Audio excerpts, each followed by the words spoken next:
unsa may dili mahimo sa tao ug lisod kayong himuon, unsa man bisan ang buutan kayong tao maglisod og himo ani, kana gyung pagbiya sa imong kwarta unya ipamhatag nimo ngadto sa mga kabus.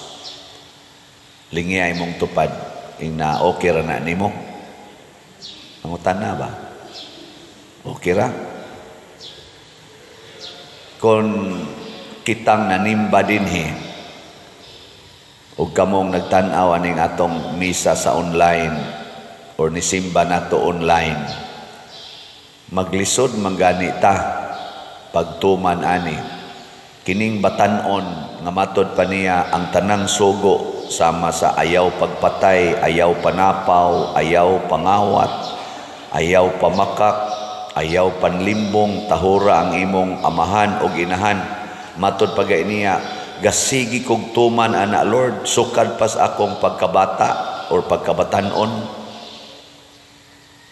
Pag-ingon gani ni Jesus nga sige, usa na lay kuwang uli sa inyo ibaligya ang tanan mong katigayunan o ang halin ihatag ngadtos mga kabus. Nilakaw nga masulubon gibiyaan si Jesus. Kung kining murag talagsaon kabuutan nga tao, mibiya ni Jesus tungod kay di siya makahimo pagbiya sa iyang kwarta. Samot na ning mga politicians, di ba? Labi na gyud og tinuod nang giingon nga ang politics gihimong business. Samot na ng mga businessmen, businesswomen, makabiya ka na silang kwarta. Nya kung dili na ta mobiya sa atong kwarta, unsa may mahitabo? Unsa man? Kining mga sala nga giingon ni Hesus posible sad nga mahitabo. Kay kaning kwarta gisigi ginag-declare ni Hesus mao gid na ang iyang kontra dinhis kalibutan. Ang kwarta maoy master in the world opposite to God. Mo nang niingon si Kristo, you cannot serve two masters at the same time. You cannot serve both God and money. Muna siya. Anong luya man kay mugnaw? Ano man? Ganahan man gud nga we serve both God and money. Gani magsige tag-ampos Ginoo taga-itawon kog kwarta, Ginoo taga-itawon kog kwarta. Ayaw na mo pag-ampo ana oy. Ayaw na. Hunongon tanana ang pag-ampo, Ginoo taga-itawon may kwarta, Ginoo in town taga-in town may og arang-arang pagkabutang, Ginoo. Ayaw na. Gisultihan atas Ginoo unsay maayong iampo. Unsa man? Matod pa niya, sige tagkanta na, seek first the kingdom of God and everything you need will be given to you. Everything you need will be given to you. Seek first the kingdom of God. Nya gibiyaan man hinoon si Jesus, everything he needs will not be given to him. Simple kay na nga prinsipyo. Nya ang Ginoo di man abakakon. Tanawa si Saint Francis of Assisi, nibiya siya sa iyang katigayunan. Daghan kay siyang tao nga natabangan labi na mga kabus. Si Mother Teresa of Calcutta nibiya gihapon sa iyang mga katigayunan. Purting daghana niyang natabangan nga mga kabus. Si pananglain, Saint Vincent de Paul nibiya sa katigayunan, Saint Anthony of Padua ug daghan pa nga mga santos, hasta Bishop Chupilo Kamomot ato man ginadinhing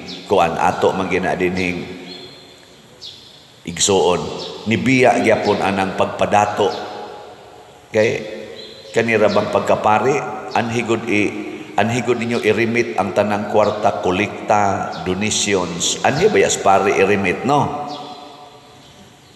Ako sa akong pagkapari karon, sobra na 400 million ang akong nadawat na kwarta.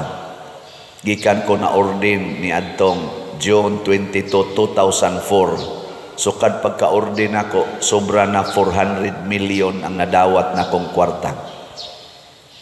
Oo na. Ano yung mo kong tutukan?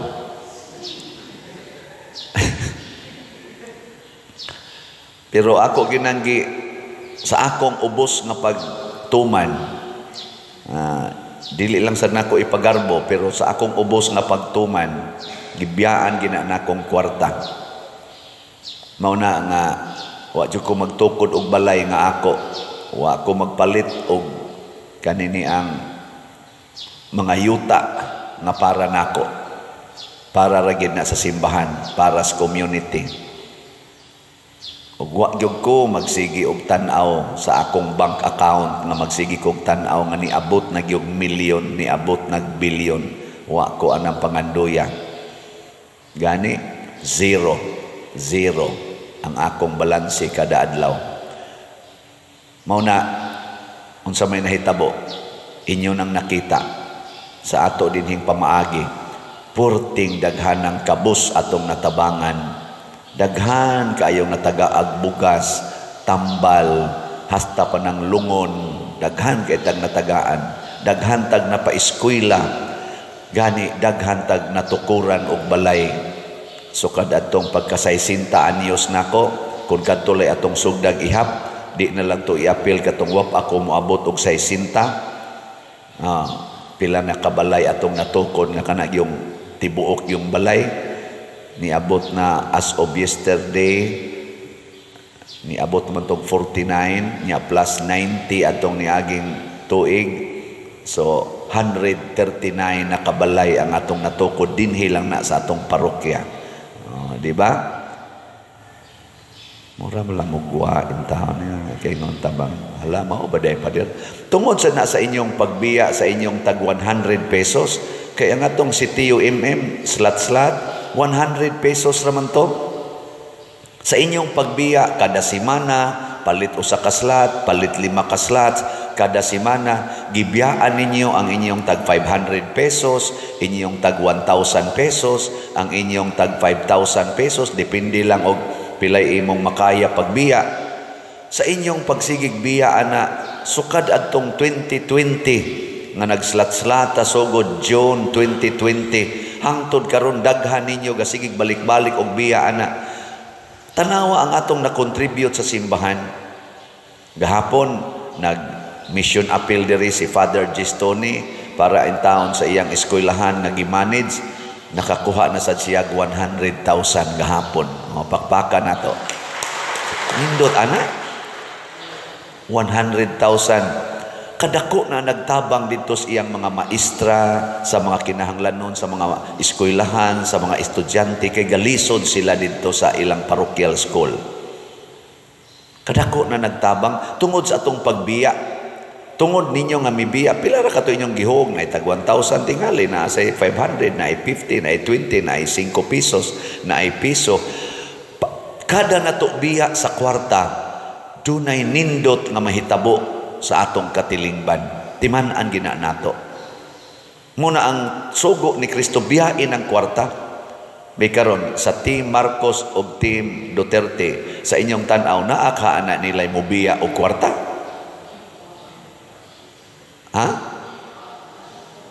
Moingon ra ba day mong wa? Ay mo pagsigpang hukom, pamalandungi. Atong pamalandungan, kinsa man niining Team Marcos o Team Duterte, gikan sa senador hangtod sa konsehal lungsod, kinsa ani nila ang anda mo biya o kwarta, anda mo biya sa ilang katigayunan aron mga lagad sa katilingban.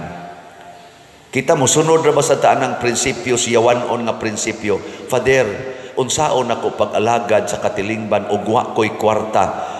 Tun-i ang kinabuhi ni Bishop Chupilo Camomo, tun-i ang kinabuhi ni St. Francis, ni Mother Teresa of Calcutta, tun-i na kay mga models na sila, tun-i ang kinabuhi ni San Pablo, ni San Agustin, ni San Ignatius of Loyola, tuni ang kinabuhi ni San Benedict, ni San Dominic, kay mga founders ni og mga nindot kay mga kongregasyon nga hangtod karon nag-alagad pa nato, mga Franciscan, Agustinian, Dominican ug uban pa, mga Jesuits.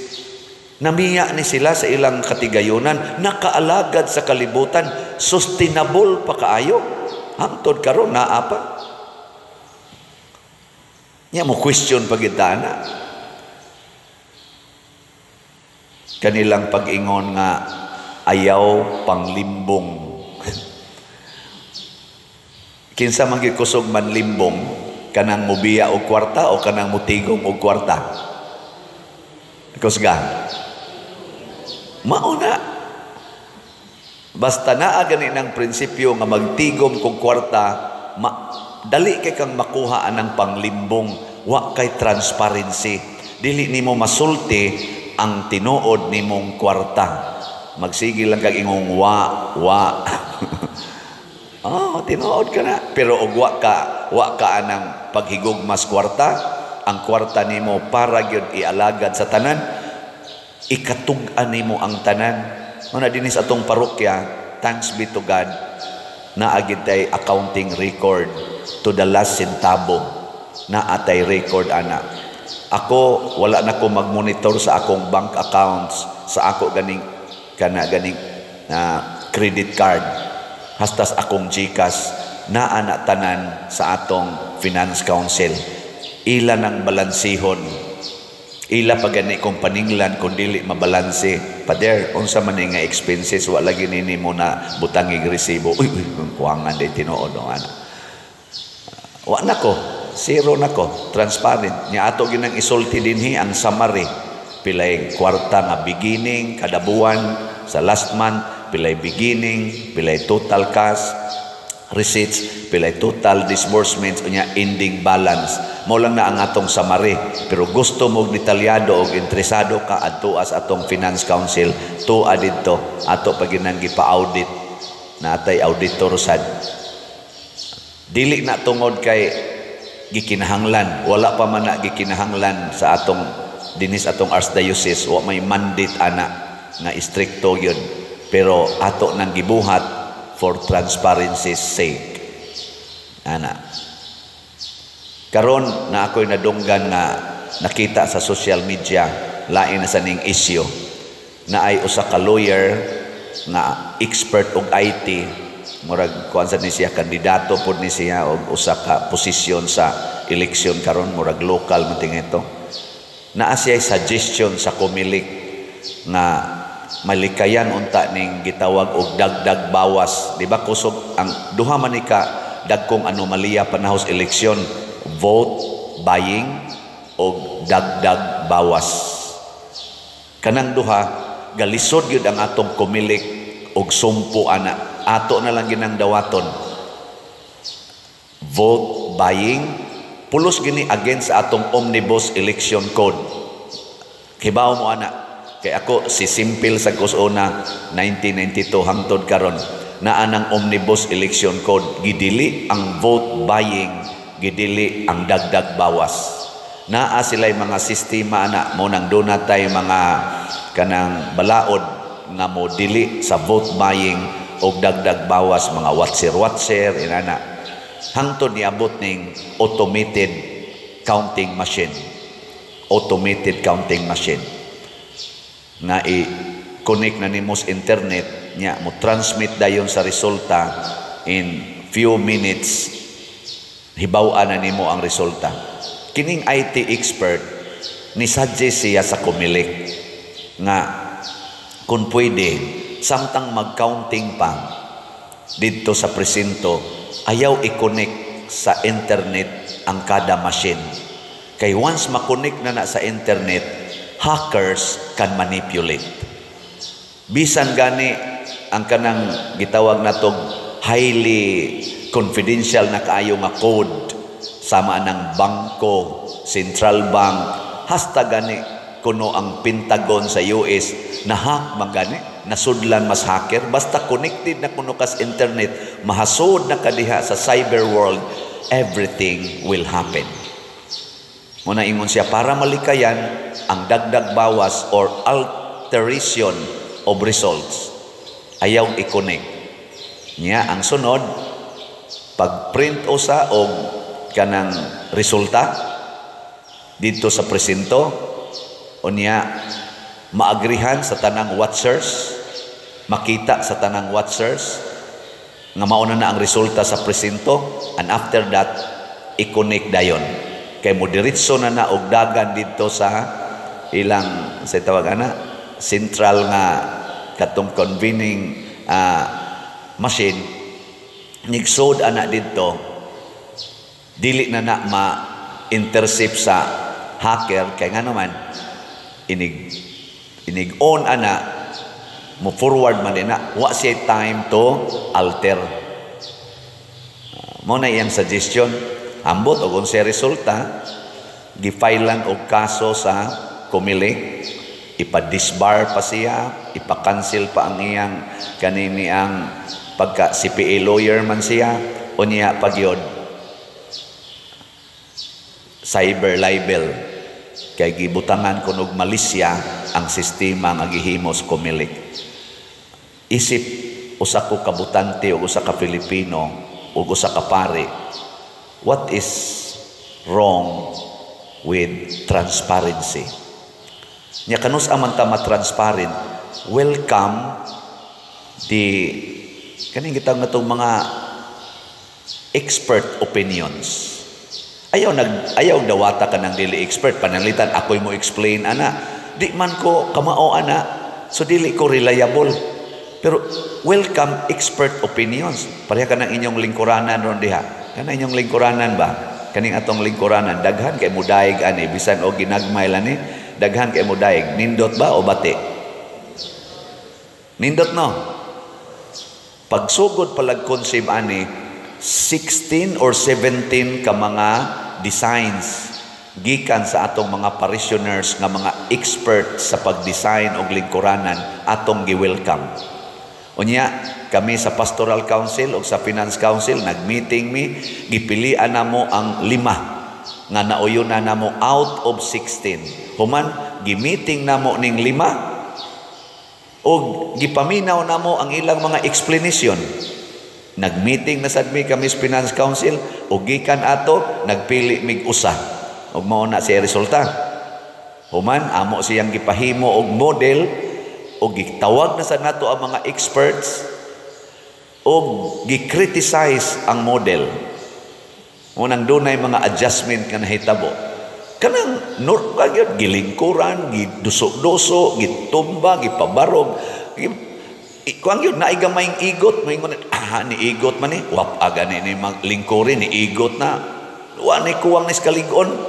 Ana mo na diha, ana o di ba di gina mo igot na lang imong lubot, di gina mo igot atong lingkuranan.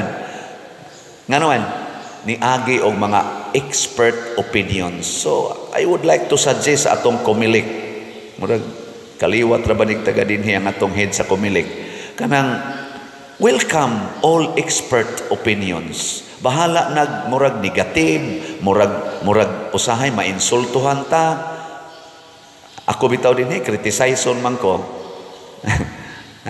Ato gani dining usa sa mga fanatic is atong parokya na kapitan kanis Kap Richard Pindo. Iya mo ikong ingnon ana inig meeting. Ayaw lag negotiate ana pa dir kay lain ra bakag batasan. Imbis mo hangyo pun-an na hinoon. Ayaw lang ka kami lang ana. Ana ba? Anang ako mo welcome sa kuna bitaw no. Ako din ang kahuyangan di ay. O ana. Ayaw lang kami na lang ana. So, nindot, welcome ta. Saon man gyud nga mao man gina ang expert opinions. Mao na iampo nato nga ang transparency mahitabo gyud unta karong panahon sa elections. Kay ato na gining problema since time immemorial, vote buying o kanang dagdag bawas. Kung mahimo ang dagdag bawas sa manual nga counting, how much more diha sa machine nga wa na kita kahibawog giunsa to pagtotal sa machine ang tanan nga natambak dito nga mga butar, mga votes giunsa pagtotal sa machine didto sa ilawom wa na ta kahibaw ana og tuad didto mosud ang mga hackers. Mo nay gitawag og kawat diha sa hangin. Kawat sa hangin. Daghan na kayong nabiktima, ana. Maglingkod ra ang kawatan, naara sa keyboard, naara sa mouse, ana, galingkod. Sa una ang kawatan, mo kat-kat pa, mo bungkag pas bungbong, magdapa ng masin, bugat kaistanan, dapag armas. Karon galingkod na lang, ana nya transfer. Igsunod di mo tanaw, zero na ang imong millions na transfer na ngadto. Kay maona, kung matransfer na nilang mga kwarta nga sealed gina by code dito sa bangko, how much more ka ng atong pagbutar nga kausara na mahitabo. Kausara na mahitabo, kadali ra ng usbon. Ang bangko gani nga sealed yun kay na, kay giprotektahan ang atong gideposit, makuha pa man gani, kana pa bang butar? Vote na to, sayon kay na sa mga hackers. Welcome expert opinions, mga kumilik, aron matagaan og kalinaw ang atong mga kasagrado aning atong pagbutar. Ug unsaon na kamoy in charge diha, expert mo, but do not trust on your own expertise. Welcome other expert opinions. Muna si Jesus, ingon siya, biyain ang tanan, aron dili mo saka ang imong garbo, nya murag ikanay sakto kaayo. Biyai ang tanan, nya i-welcome ang kabubuton sa Dios. Kay ang kabubuton sa Dios muagi ni bisan kinsa, dili lang sa usa ka tawo. Mao na ang atong iampo.